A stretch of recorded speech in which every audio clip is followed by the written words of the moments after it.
This is the good news about cancer. I'm Dr. Alicia Morgans. And I'm Dr. Chuck Ryan. We're oncologists, and we've spent our careers working to understand cancer. We believe that there's more progress now in research and treatment than there ever has been, and we're here to share that with you. In each episode of this show, we'll talk to one of our colleagues about a new development in cancer treatment or diagnosis. We'll break down what's new, why it matters, and how it points the way forward. Previously, the overall survival of patients untreated was 6 months, and with chemo was about 8 months. Patients now have a median overall survival of 36 months plus. It's still not long enough, but it's still a dramatic increase compared to 2000. So, Chuck, I think one of the things that's so stressful about cancers, particularly lung cancer, is that it's really hard to treat, and it's a really symptomatic disease, so it causes a lot of trouble and suffering, and it also seems just overwhelming in the number of people it affects and the difficulty in treating it. But what I think is so exciting is that if you take a big problem and you break it down into manageable pieces and really understand that this lung cancer is different than that lung cancer, which is different than the other lung cancer, we might be able to really, really target our treatments and make big differences in a big problem with little steps. It's a huge point, and thanks for making it. Lung cancer is many diseases, and we've come to appreciate that even more over the last decade or so. And one of the ways that we know that it's different diseases is because of the genes that are mutated or the genes that are present in various subforms. So that's been a really exciting development. And we are now, 20, 21 years after some of the initial developments, and it's really with this retrospective view on 20 years of progress that we can appreciate the good news that's been made here. I'm so excited today to really dig into ways that we can target mutations and break down really complicated cancers so that we can attack them and really treat them so effectively. There's nobody better to talk to than your good friend and mine, Dr. William Pao. Your former boss. Yes, of course, that too. And my former fellow, we trained together at Memorial Sloan Kettering years ago and have been friends for a long time. He has gone on to do some great, amazing things in his career. Most notably for this episode, he was one of the folks who identified a mutation, as you indicated, in lung cancer that led to the development of a drug that now hundreds of thousands of people take, probably millions of people will take before all is said and done, and prolongs life, which is amazing. One of the things that we know about cancer, just on a fundamental level, is that it's a disease of mutations of genetic material or DNA. And it's those mutations, it's those mess-ups that happen in the DNA that make a cancer cell immortal. They can live forever. They can move. They can travel through the body. And they can cause destruction just because of these little errors in their genetic material that give them superpowers. And when we can understand what those mess-ups are, what those mistakes are in the DNA, we can target them. And that's what William Pao really helped us to understand in lung cancer. And I think the field has continued to take that well beyond. So really excited to talk with him about how he made those steps and how he took it all the way to a drug.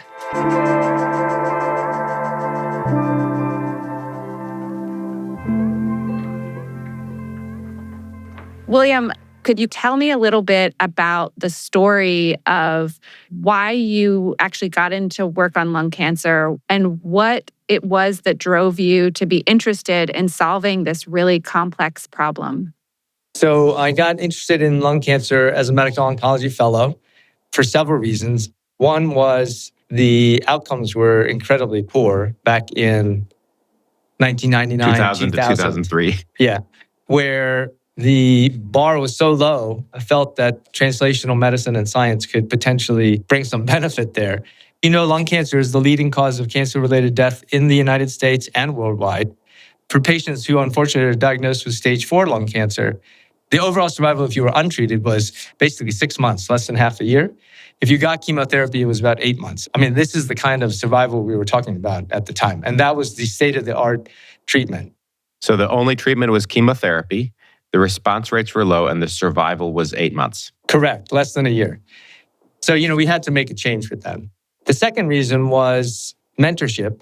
As you know, we rotate through different areas and work with different people during fellowship. And Mark Chris, who was running the thoracic oncology service, took mentorship seriously. And then the third reason was I was in the laboratory of Harold Varmus, who at the time was working on mouse models of lung cancer. And in the mouse model of lung cancer, he had made what's called an inducible gene expression model, where you can turn on and off an oncogene in the mouse lung. So you could turn on the oncogene in the mouse lung and they would get lung tumors. And then you could then turn them off and the tumors would disappear. You talked about the mice and you could basically turn their cancers on, turn them off. How did you see a way to potentially do that in people? Can you tell us that story? Yeah, so we would see patients in the clinic. And in particular, there was a middle-aged woman who came from upstate New York to see Mark Chris. I was a fellow at the time. And her local oncologist had actually told her to go to hospice, meaning, he didn't have any other options left. So she came literally in a wheelchair on oxygen, supplemental oxygen, Wow. and told us her story. And she also told us that she had never smoked cigarettes. Now, back in 2000, that was a very odd thing to hear because, lung cancer is intimately associated with smoking. Anyway, she came to us and we were fortunate to have an experimental medicine at the time called gefitinib. And so I remember we gave her the prescription and she called Mark Chris's office. He told me this later. She called his office literally within 3 days and said she felt like a new woman. She had stopped using her supplemental oxygen and she was actually out of her wheelchair and felt totally normal. This was quite remarkable. We actually asked her to get a chest x-ray 5 days later after starting. And when you compared her chest x-ray pre and post starting that, it was like night and day. So basically, before treatment, she had all this white fluffy stuff in her lungs, which was the cancer. And 5 days later, it was all gone. So, there's something called the Lazarus, concept where a patient really comes back almost from the dead. And seeing that really motivated me and a lot of other people who had seen that rarely to try to figure out why these patients were benefiting in such a dramatic way. These are the moments that cancer researchers dream of. So why did this happen? Tell us about the target. This was the beginning of the era of targeted therapy that we are still in. And I think you were right there at the cutting edge. And where'd it go from there? Yeah, so basically their tumors were shrinking in the same way that we saw in the mice. So we figured there must be something going on there. So inspired by patients like this woman who had dramatic responses, it wasn't me alone, many people, including, say, Vince Miller at Memorial Sloan Kettering, Mark Chris, but also people at Mass General Hospital, Dana-Farber Cancer Institute, and others, started to really wonder, how is this possible? Like, why are certain patients who get this treatment benefiting so dramatically? I didn't mention that if you gave gefitinib at the time to 10 patients, only 1 out of 10 patients would have this dramatic response. Mm-hmm. So one of the first things that was done was to figure out, can you identify characteristics of these patients who may benefit? And so it turned out, as I mentioned, never smoking history, despite having lung cancer, was one. Females tended to respond more. And then for some reason that we didn't understand at the time, also people of East Asian descent were more likely. So those were some characteristics that came out. And then most importantly, though, we knew that the target of gefitinib, and there was also a related drug called erlotinib, was supposed to be a gene product called EGFR, or epidermal growth factor receptor. So the logical hypothesis was that maybe there's something altered in the EGFR gene in these patients that might give them increased sensitivity to the drug. With this new medicine, gefitinib, we're not talking about a chemotherapy or even really that toxic of a drug. Tell us about that. So in the late 90s and early 2000s, basically companies had developed these epidermal growth factor receptor, or EGFR tyrosine kinase inhibitors. These were the first time that these had come out in the clinic. So people finally had, for the first time in the world, their hands on targeted therapy that would inhibit the epidermal growth factor receptor. So when these molecules were developed, it was just assumed that you give it, if you had 100 lung cancer patients, 100 colon cancer patients, 100 whatever kind of cancer patients, that most of them would benefit. But as I mentioned, only 10% really had a super response, and the rest of them actually didn't get much benefit at all.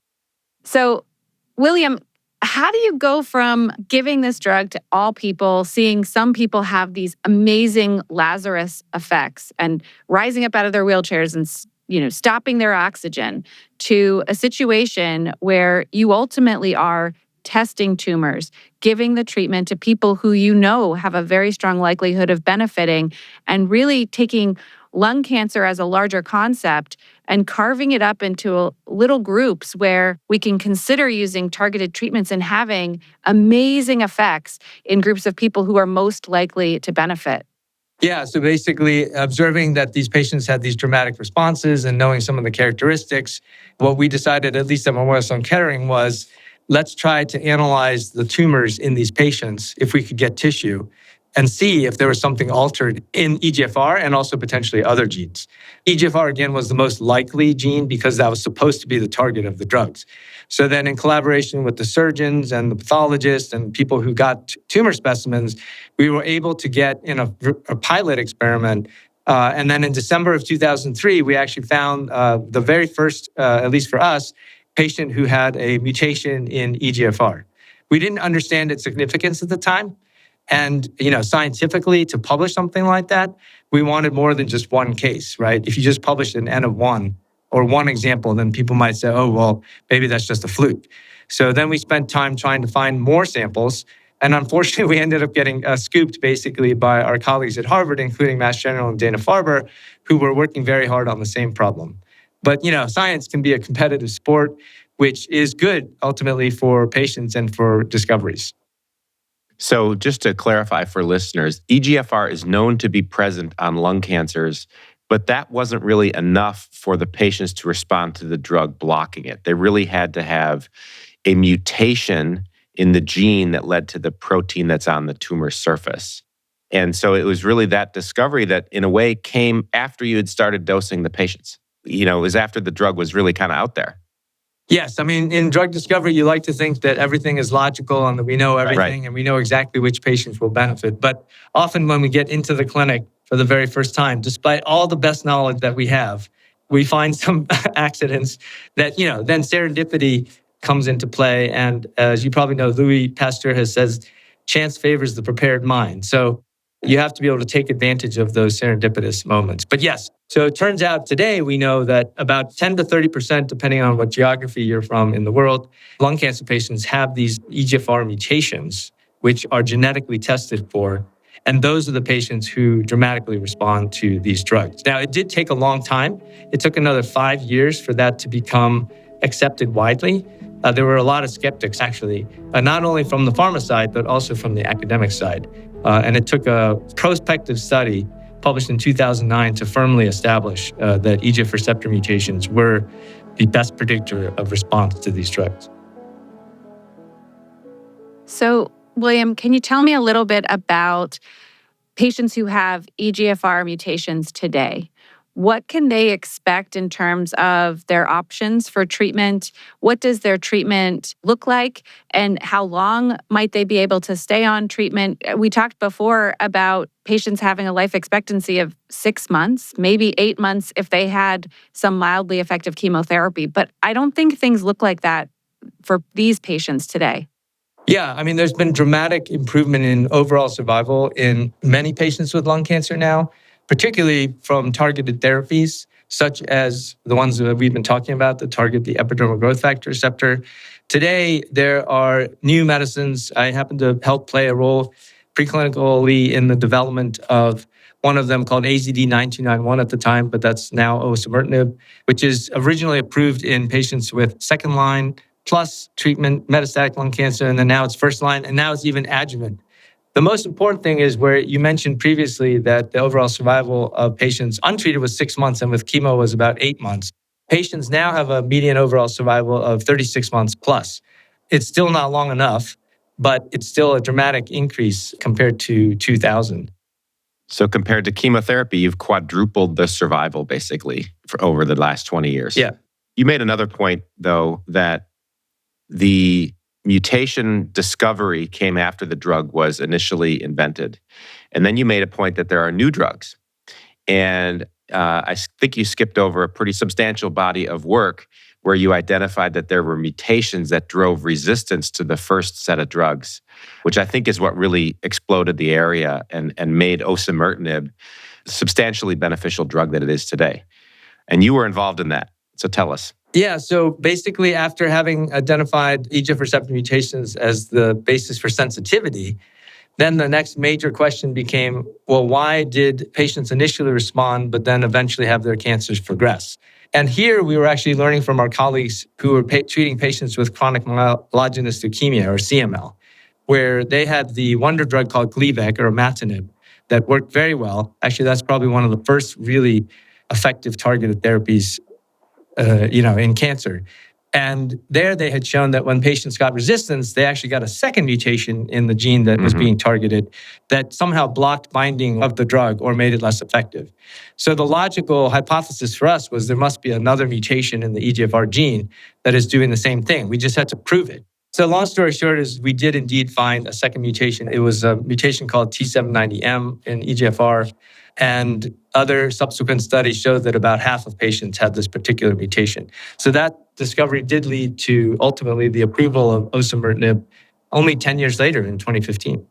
And more recently, it's become something that patients take after surgery to prolong their survival and really reduce the likelihood of a recurrence, correct? Yeah, it's amazing. There was a large study that was presented at ASCO this year, and it was quite remarkable. I actually haven't been in the room when the speaker gets a standing ovation, but after Suresh Ramalingam gave his presentation, the data were so convincing that I think most of the room got up and started clapping, which was quite amazing. And most importantly, it should help patients. When you're in a conference and there's 4,000 doctors and you're doing a presentation and they get up and give a standing ovation, it's because they know that the hundreds of patients that they're going to be able to treat are going to benefit from these therapies. And the numbers just keep magnifying. And it's an overwhelmingly good feeling as a doctor to see progress in the field like this. And for it to go from an idea in mice, et cetera, to literally hundreds of thousands of people who are out there walking around, living lives because of the work that you did. It's amazing. So what's next for lung cancer? Since the initial discovery of EGFR mutations, there have been discovery of more what are called driver mutations or more of these same types of mutations. So now we can even segment lung cancer into multiple different subtypes, one driven by this gene, another one driven by this gene, and so on. And I think virtually most of those genes that are druggable now have drugs that are available. And so I would recommend, that patients definitely get their tumors tested genetically because they may be eligible for one of these targeted therapies. Then immunotherapy has been a big breakthrough also. We didn't really talk about that, but that's where therapies allow the immune system or reactivate the immune system to recognize cancers and to then attack those cancers. And that has been a huge breakthrough, and patients are living longer because of that as well. But there's still patients who are not benefiting. There's still subsets of patients who do not have a targetable mutation, so to speak. So we need to just continue to do more research and also figure out how to help patients, again, live longer with a better quality of life. But I'm very optimistic that there are going to be new breakthroughs coming, every year. When you think about the good news in cancer and you think about looking forward, what is your vision for tomorrow and for patients who are still to come? Right. Well, I think that the pace of research and drug development is ever faster. And I would call this the biological century, really, because we're understanding more and more about processes of biology. We've also got established protocols or ways of doing clinical trials now and so on, and a lot of scientists working on the problem. So I'm very optimistic that there'll be more breakthroughs faster than ever before. In my book, you'll see that some of the arcs of the stories take 100 years, right? From the original clinical description to a breakthrough maybe 40 years later, to another breakthrough 30 years later, and then finally a drug like another 30 years later. But the pace of drug discovery is ever accelerating. And so I'm very optimistic that there'll be new breakthroughs for various kinds of cancers in the years to come. Well, William Pao, I've known you now for 25 years. We were fellows together at Memorial Sloan Kettering, and I'm really proud to know you. I'm proud of the work that you've done, and can only imagine the pride you must feel thinking about all the people who are out there living lives and doing interesting things, raising families, being parents and friends, et cetera, who are alive today because of your work and the work of the teams that you've been a part of. And that is a good news story. And it's also the middle of a good news story, which is to say, We've seen the beginning, and we're now seeing more and more progress. And we can only hope that we'll see further acceleration of benefit for those patients who face a lung cancer challenge. So thank you for joining us on this podcast. We're really proud to have talked to you. Thanks a lot, Chuck. Thanks, Alicia. It was a great opportunity to be with you guys. And obviously, I have the equal respect for you guys and what you're doing in prostate cancer and other areas. Thank you.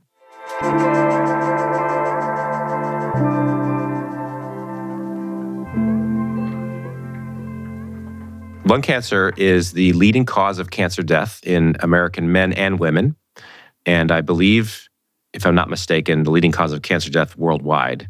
So any progress on this scale is going to impact hundreds of thousands, if not millions of lives. And for those of us who have dedicated our careers to cancer research, this is the stuff that we dream of, working on something that has such a huge impact.